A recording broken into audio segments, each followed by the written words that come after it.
Jadi ilmu kita itu hanya mancik pada pundaknya ilmuwan lain, pundak ulama yang lain.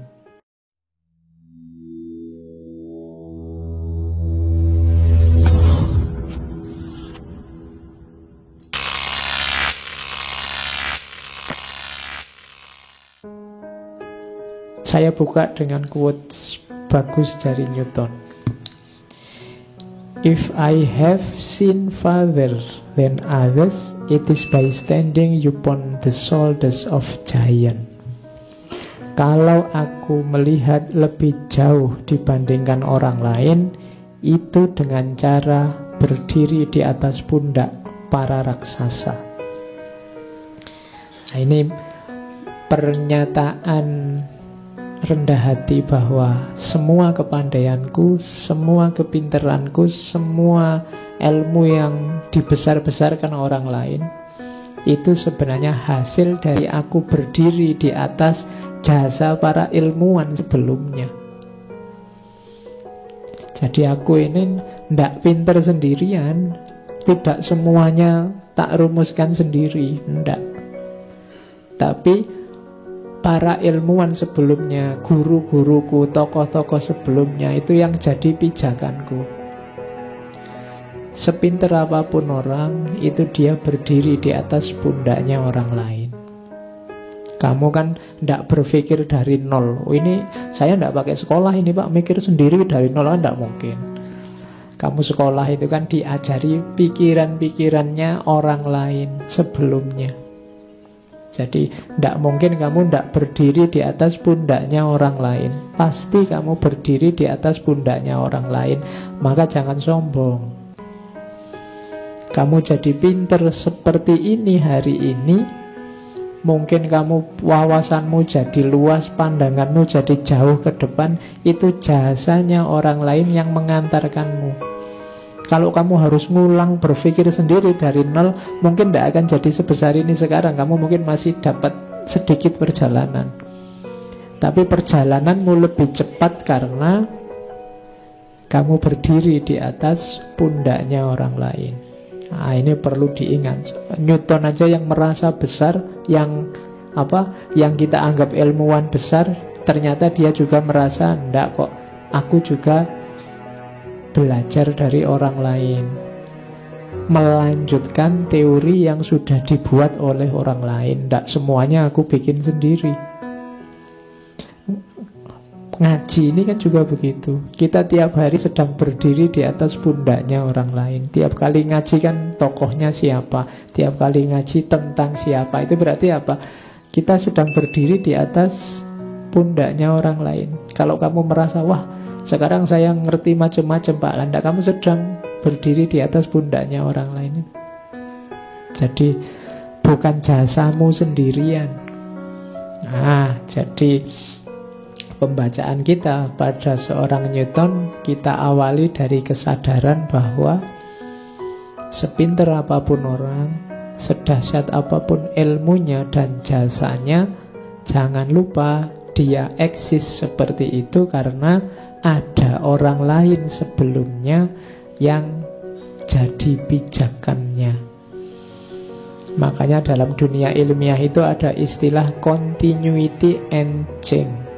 Sains itu melanjutkan yang lama, and change, dan bikin yang baru, mengubah yang baru. Nah, jadi ilmu kita itu hanya mancik pada pundaknya ilmuwan lain, pundak ulama yang lain. Apalagi dalam agama kita selalu kola siapa, katanya imam siapa, katanya selalu begitu. Itu berarti kita butuh orang lain. Tidak mungkin kita sendirian. Jadi rumus pertamanya itu. Rumus kedua, kalau ini identifikasi dirinya. Siapa sih aku? Nah, ini Newton menyatakan, aku tidak mau tahu apa kata orang tentang aku. Tapi bagiku sendiri, aku tidak berbeda dari seorang anak kecil yang senang bermain di pesisir laut, yang sesekali menemukan batu yang lebih aneh, atau kulit kerang yang lebih indah dari biasanya. Akan tetapi lautnya sendiri tetap menjadi misteri yang besar sampai sekarang. Oke, ini kalimatnya agak panjang tapi wisdomnya banyak, hikmahnya banyak. Yang pertama, kata-kata pertama, aku tidak tahu apa kata orang tentang aku. Kalimat pertama ini penting. Konstitusi diri bahwa aku tidak terlalu tergantung dengan komentarnya orang lain. Terserahlah orang mau menganggap aku apa. Mungkin menganggap orang kurang kerjaan. Ilmuwan itu kadang kayak orang kurang kerjaan. Kerjaannya cari masalah aja. Wong yo hidup tentrem-tentrem gini kok sukanya cari masalah. Kerjaannya bikin bingung orang. Kan gitu anggapannya. Pada ilmuwan-ilmuwan itu kadang dianggap orang aneh, orang unik. Loh, ilmuwan kan memang kadang aneh orangnya. Apa-apa dipikir, mungkin lihat mikrofon ini kok tadi copot, kira-kira masalahnya apa ya, solusinya apa ya. Loh, kalau ilmuwan itu dipikir ini tadi kenapa kok copot ya, siapa yang salah, salahnya di mana, enaknya ngatasinya gimana, kan gitu. Tapi karena kita bukan ilmuwan, lah Pak, ya copot ya dipasang lagi gitu aja, kok repot. Nah, ilmuwan banyak, orang pinter itu memang banyak berhadapan dengan anggapan-anggapan kata orang. Kenapa begitu? Karena biasanya orang-orang ini punya gagasan-gagasan yang berbeda dengan yang umum beredar di masyarakat. Karena berbeda, sering dianggap aneh. Yang lain ngomong apa, dia ngomong apa. Tapi kalau dia manut saja dengan yang ada di masyarakat, ya tidak ada hal yang baru, tidak akan ada temuan baru. Maka kata Newton, aku tidak mau tahu apa kata orang tentang aku. Ini maksudnya bukan cuek, karena kalau mendengarkan kata orang, mungkin tidak lahir orang sebesar Newton. Newton ini kan sering dirasani orang karena cueknya tadi. Cuek dan pendiam, itu susah lagi ya. Nah, itu gaya nih Newton, memang begitu orangnya.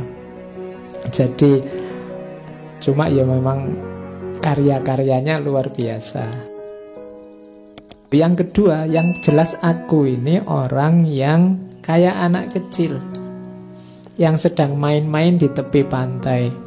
Terus nemu batu yang unik, nemu kerang yang unik, nemu di pinggir pantai kan banyak itu. Yang oleh orang lain, orang dewasa mungkin dianggap Allah gitu aja.